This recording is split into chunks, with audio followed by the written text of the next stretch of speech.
Head of the CIA was talking to the Nazis in Bern, Switzerland, so he liked that story a lot.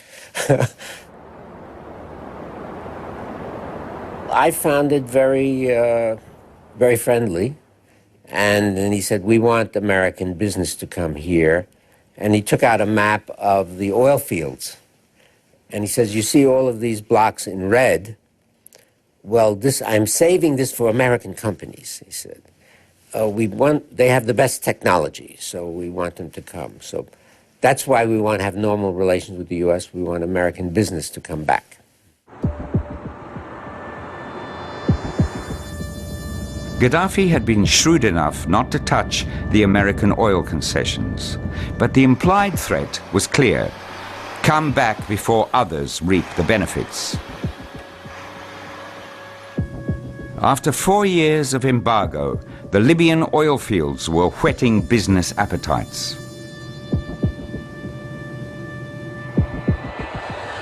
Italian, German, British and French businessmen were making regular trips to Tripoli despite US opposition.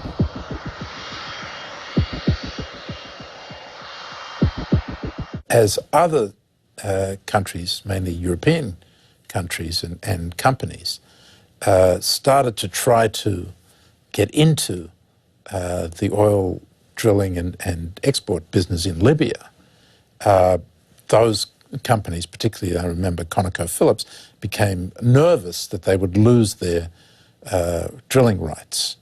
And so they did start to press. It wasn't just the oil companies.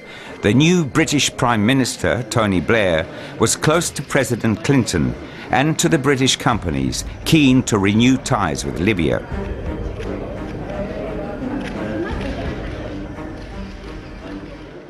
I spoke to President Clinton in 1998. I said to him that I thought that, Libya was prepared to make a significant change, that it had taken another look at the world and decided actually it didn't want to be part of the terrorist movement. On the contrary, it actually wanted to be a partner. And it was worth investigating, that we should have a look at it. I mean, who knows, but let's have a look at it. The Brits were knocking on our door constantly saying, why not test him? Why not try, call his bluff on this question of a trial? Well, he's, as ever with Bill Clinton, he was, really open to examining it. I mean, he, obviously pointed to all the history and the difficulties and the challenges there would be, but said, hey, well, all right, if they're prepared to change, we're prepared to change too. Once the British got involved, it was a concerted effort, what we in America call a full court press. It's a basketball terminology when everybody is in pushing to try to score the basket. What became I think the critical shift in the balance here was that it became increasingly obvious to those of us responsible for policy in 1997, 1998, that the effort to maintain sanctions in the United Nations was beginning to fall apart.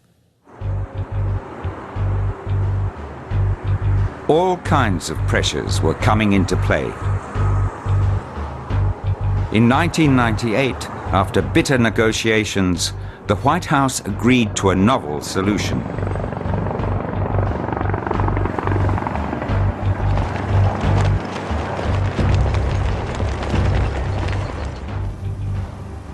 A trial in the Netherlands with British judges and American rules. The defendants were 2 Libyan agents that Gaddafi had agreed to hand over.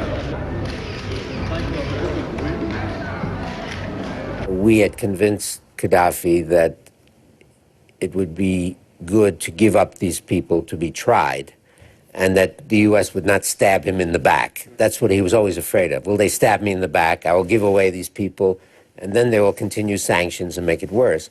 So we persuaded him that wouldn't happen. The main thing that I was working on was to persuade Libyans that it could be done without destroying the power of the regime. the key people were the British. They made contact with him and said, we can make sure that once these people are given up, the UN sanctions would be lifting. And we speak for the US also, you see. So then he still wasn't, he didn't believe it until some of us, like myself, persuaded him that it was a true proposal. We have, as I believe you know, a monument in Arlington Cemetery. The President of the United States, Bill Clinton, came to speak, as we have always had presidents and senators come, and this was, I guess, on the 10th anniversary. And he said, we want to have this trial. It'll be in the Netherlands somehow. They didn't know how it was going to work out. But he also said that if anyone is found guilty, they will serve their time in Scotland. They won't serve their time back in Libya. And that was the deal. Some of the families still were unhappy, but we said, okay, if that's the deal, we'll go ahead with the trial. It was a very small measure of justice. We know that there was a lot more people involved than this one fellow. One of the two Libyans was released for lack of evidence. The other, Abdelbaset al-Megrahi, was sentenced to life imprisonment. Gaddafi also agreed to pay $10 million to each of the Lockerbie victims' families.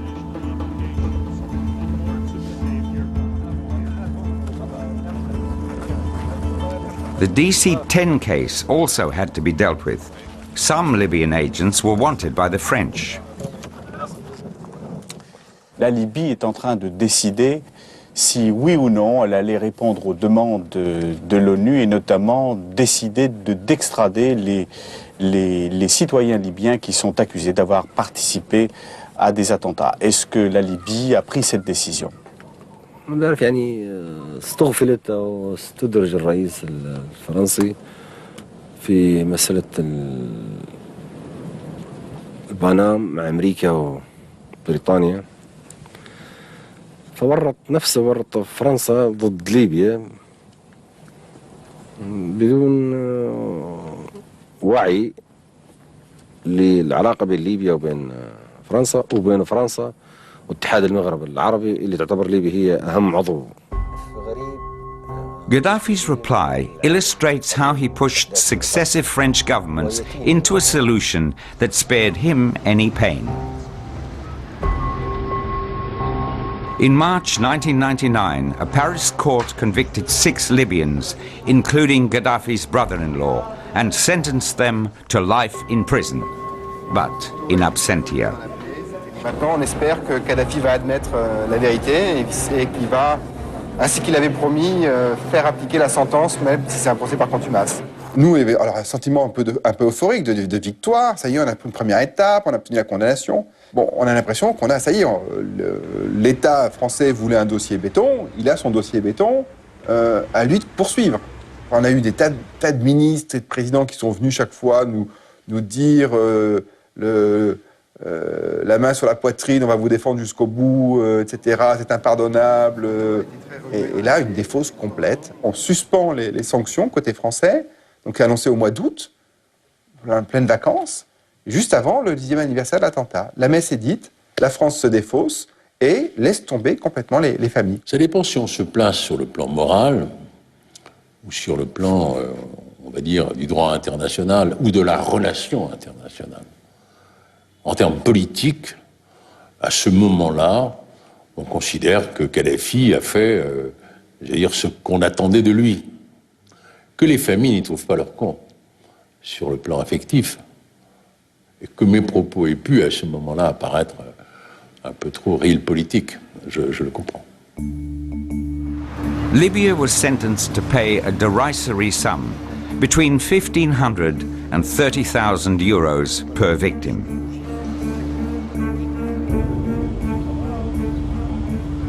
On the 5th of April 1999, France followed the United States in agreeing to suspend the United Nations sanctions.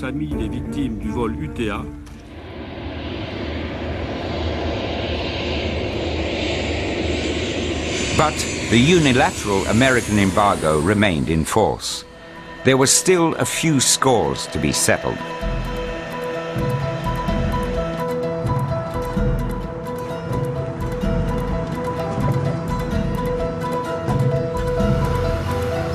In a Geneva hotel, for the first time in 20 years, a US official met a Libyan official.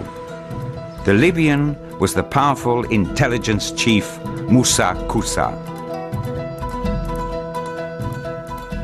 Well, I didn't do it with any great excitement or delight. Moussa Koussa was a man who, from my point of view, had blood on his hands, had been involved in directing terrorist activities and assassinations. I want to make clear that I wasn't acting as a cowboy here.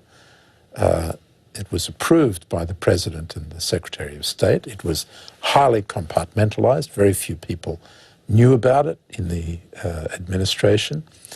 We did not tell our British allies. They were unaware of it. The US envoy wanted a show of good faith from the Libyans. At the time, the Clinton administration was sponsoring the Israeli-Palestinian peace process. We put certain demands on the table up front. The first was to open a separate discussion, a kind of subcommittee of the talks, if you like, with our intelligence officials to make sure that they were no longer supporting the Palestinian